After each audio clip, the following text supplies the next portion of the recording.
I had forgiven the man that had sexually abused me as a child. And he looked at me with a blank face and said, "Forgiven me for what?"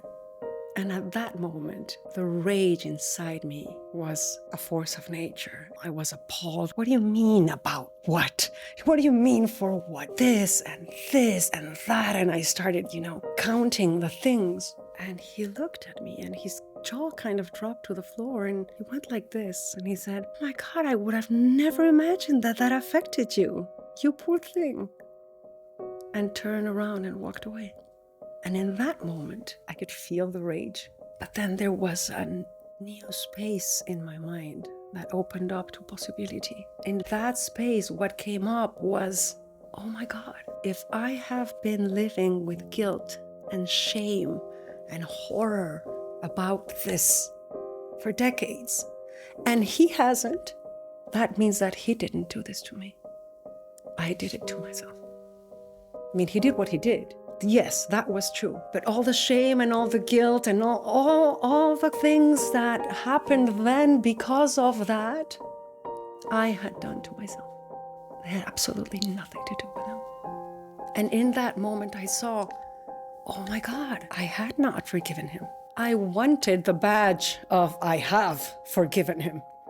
A very egotistical badge. Not only did I go through that and dealt with it in my life, but I also forgave it.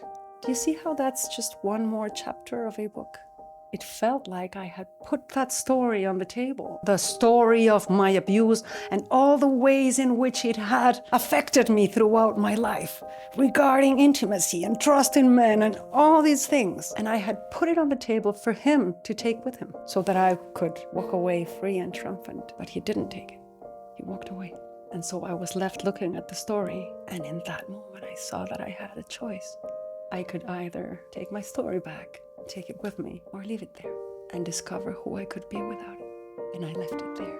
And in that moment, tears started streaming down my face. And I ran after him, grabbed him, turned him around, and I said, "Thank you. You have no idea of the gift you have given me today."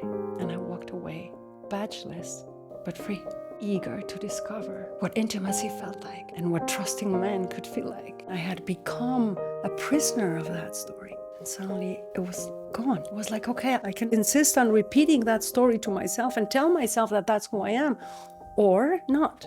I can recognize the truth of the fact that if it's not happening now, it's over. And if you stop playing that story in your mind, if you give up that identity, you might find another possibility for you.